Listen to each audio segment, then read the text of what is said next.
Hello mga Moonies, it's Colette. So for today's video, we're going to have the Q&A or question and answer with Coletti.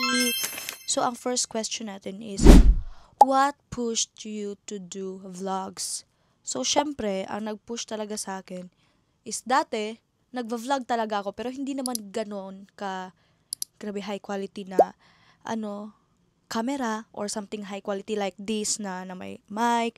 Kasi nga, ayun, cellphone pa ang gamit eh. Pag nag-vlog ka, kailangan mo talaga ng stable camera and magandang quality. Second is, tiring! How's your vlog experience before? How do you do it? So, ang experience ko nung nag-vlog ako dati before pa pumasok ng bahay ni Kuya. Sa mga hindi nakakaalam, nagva-vlog na ako.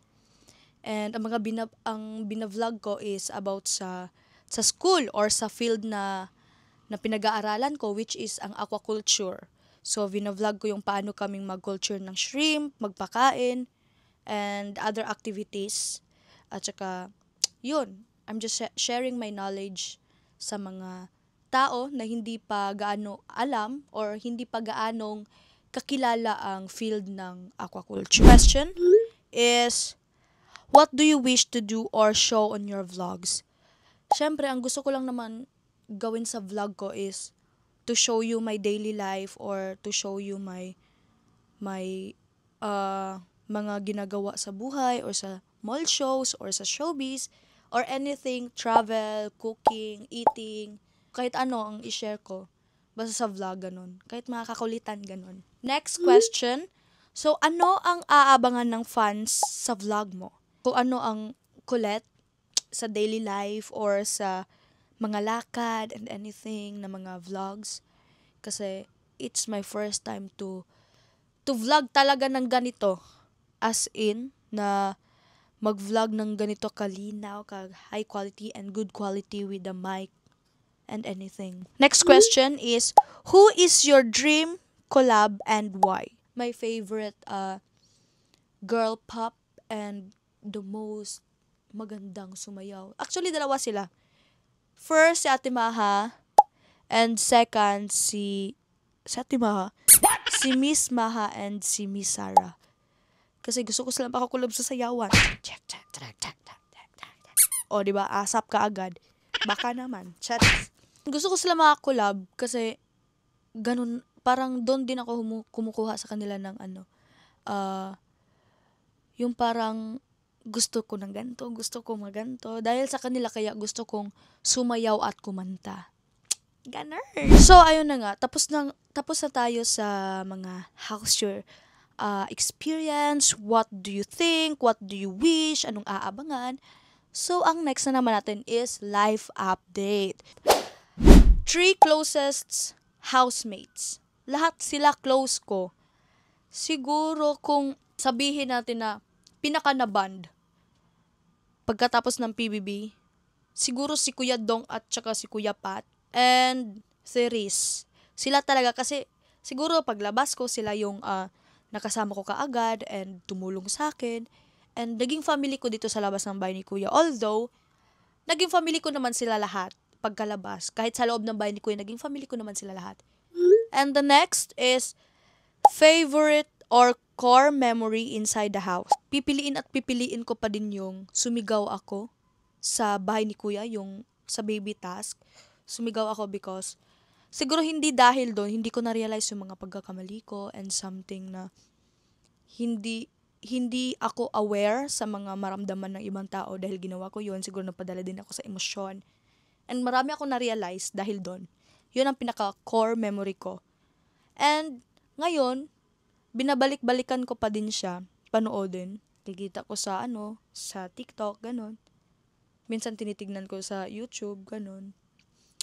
And happy naman ako dahil doon, mas naging may character development naman ako because of that moment. Next, saddest memory inside Kuya's house. Siguro kami, pagtanungin kami lahat ng housemate ni Kuya, ang pinaka-saddest talaga is every eviction night. Kasi every eviction night may makakalabas at may makakalabas. Hindi mo yan mapipigilan. So kahit 3 weeks, 4 weeks, 1 month kayong nagkasama. Basta may nagawa na kayong something na bond inside kuya's house. Talagang paglalabas, kahit hindi naman kaagad na madededs. Bakit iiyak? Magkikita naman sa labas. Pero hindi mo kasi talaga mapipigilan yung ano mo, yung emosyon. Sabi nga ni Kuya, acknowledge? Parang i-ano mo, ah, tanggapin mo. Parang wag mo siyang i-deny na nararamdaman mo tong ganto. Okay, the next question is, how's life after PBB? Ano ang biggest adjustment mo? Ang biggest adjustment ko talaga is, number 1 is sa time. Kasi sa loob ng bahay ni Kuya, hindi namin alam yung time. Kasi wala kaming orasan. Tapos paglabas ng bahay ni Kuya, biglang hindi makatulog ng maaga, hindi makain, hindi ko alam, ganun ang adjustment ko. Pero siguro sa mga kasi nga, I'm a province girl. Province girl! Tapos biglang na-transfer dito sa city girl. City girl na siya. Siyempre, dati, naglalakad lang ako parang wala lang nakakilala. Tapos ngayon, naglalakad na ako ng mga picture, and something na mag-greet, hi Colette, ganun, syempre. Thankful din ako kasi andyan sila. At andyan pa rin kayo, sumusuporta, lalong-lalo ng mga Moonies. Oh my gosh. Number 1 to my heart. And Moonlets, alam nyo na kung sino kayo, and Colettes, and official Puria Santissima, and something so on. Puria Santissima is the best din kasi I never imagine na sa loob ng bahay ni Kuya, sinasabi ko lang yung Puria Santissima ng Bataan eh. Tapos hindi ko alam na biglang paglabas ko ng bahay ni Kuya, there's group or fan base na Puria Santissima, and I'm so proud of you guys. So next, what are your goals in your showbiz career? Syempre, isa lang naman din ang isasagot ko dyan, which is maging performer. Yun talaga ang gusto ko. Dati pa. Hanggang ngayon, hindi na siya nagbago. Ewan ko bakit. Sabi ko nga, gusto ko na mag-teacher. Pero, iba na kasi pag sa showbiz, kailangan mo ng anong gusto mong career. Hindi pwede na, okay, ganito, ganyan. So, dapat may isang goal ka talaga para alam mo yung kung saan yung path mo. Parang something gano'n, di ba? Naging advisor na si Colette. Yun, maging totally full mo. Totally performer. The last one, question about life update. Most remarkable experience so far after PBB. Siguro remarkable is yung first na perform sa ASAP, yung Big 4, yun ang pinakamaganda. And yung sa Christmas ball talaga, sabi ko, ganda. Christmas ball. Yung sa part, Christmas special. Pagkatapos nung 4 kami, nung Christmas special, yun ang pinaka-remarkable, dalawa sila. And sana, maging remarkable din yung collab namin ni Miss Sarah and Miss Maha. Yun ang feeling ko, pwede na akong magpahinga. Charot lang. So, after, yun, oh my God, hindi talaga ako makapaniwala pag nagawa namin yun, tatlo ni Miss Sarah and Maha. Feeling ko makakain lang ako sa stage. So, next, tapos na tayo sa life update. So, punta naman tayo sa personal. So, biggest misconception about you, or may mga bagay na akala ng ibang tao totoo about you, pero hindi pala. Siguro dun sa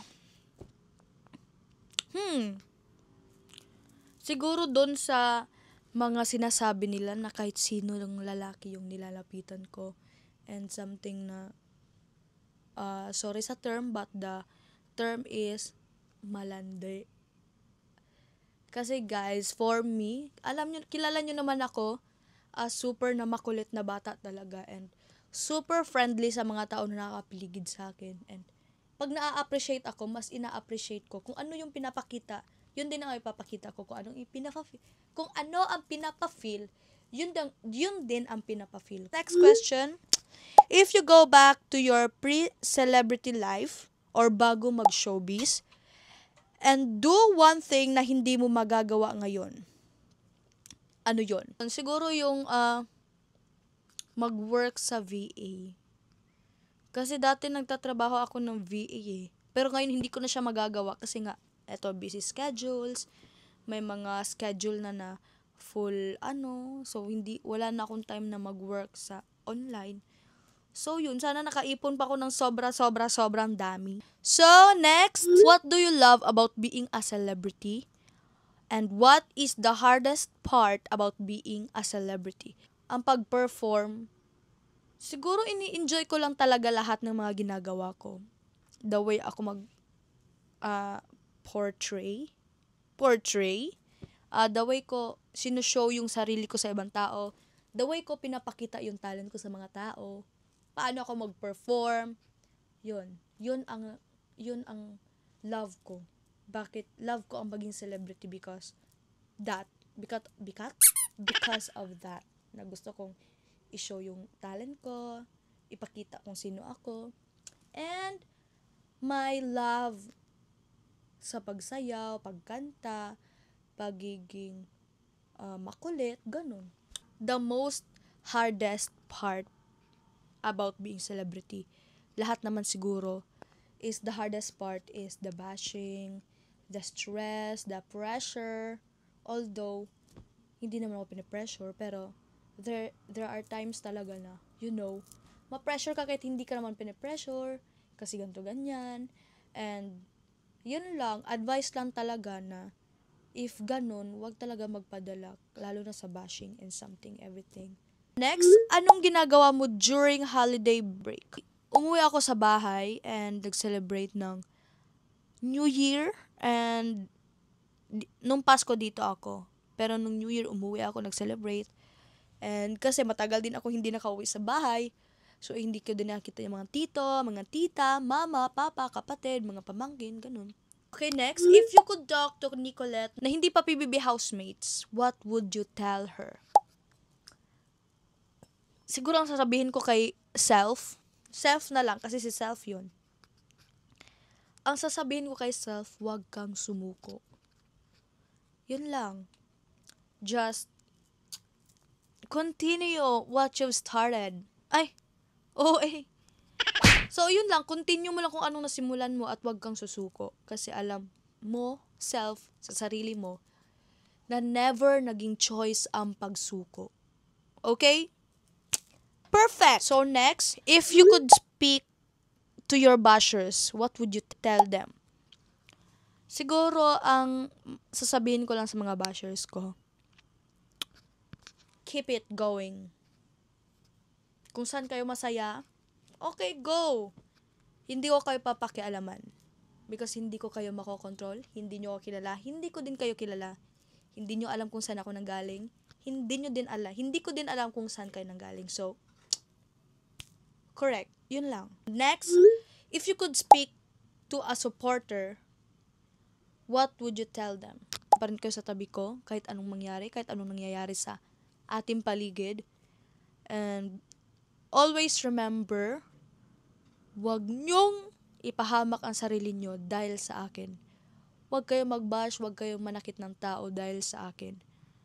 Because hindi nyo alam kung gaano nakaka-affect yung mga sinasabi nyo to that person na sinabihan nyo ng bash or sinabihan nyo ng masasakit. Hindi nyo din sila kilala. Hindi din nila kayo kilala. Be careful sa mga post. Think before you click. Think 100 times. So, ang dapat abangan kay Colette. So, yung vlog and more mall shows or more kulitan with me and more kakulitan. So, sana guys, supportahan nyo ako sa lahat ng vlog. Just chill and relax kasi madami pa kayong aabagan. And sana maging happy kayo kung saan ako naging happy. And sana marami pa tayong pagsasamahan after this Q&A. Marami pa kayong aabangan and so on so forth. Sorry kung late din ang vlog and sa pag-upload, but I promise you guys na super worth it kung papanoodin nyo lahat ng videos ko here on YouTube. And don't forget to subscribe my Instagram, my TikTok, my X, and my Facebook. Also, don't forget to subscribe and hit the notification bell. Ito yung yung YouTube. And before this video ends, I just want to share my 2 babies and this and my LED light here. LED light na bigay ng Moonies or Moonies bigay. And this is Per and this is Ferk. Si Ferk. Ganun. Siya si Per at saka si Ferk. So may pangalan yan sila kasi dalawa sila. Una, ito pa siya, mag-isa pa lang siya, pero sabi siguro ng mga fans ko, ay, mag-isa lang yung isang teddy bear ni Colette dun sa condo. Bakit? What if samahan natin ng isa? So, dalawa na sila. So, sila nang nakahiga sa bed ko. Hindi na ako nakahiga kasi sila na. Patagilid na lang ako. Paganto na lang ako. Binigay ko na lang sa kanila kasi kawawa naman. So, next, ang aking pinakamamahal, Hi Chicken Manok. This is Chicken Manok. Hi Chicken Manok. Oh, diba? This is Chicken Manok. Say hi. Hi. Oh, diba? Nag-hi siya. Ayan. So, okay guys, don't forget to subscribe and share my videos. Kung marami pa kayong gustong abangan sa video ni Colette, Nileti, huwag niyong kalimutan na mag-subscribe and hit the notification bell. So, yun lang. And salamat sa panonood. See you soon! Bye, Moonies!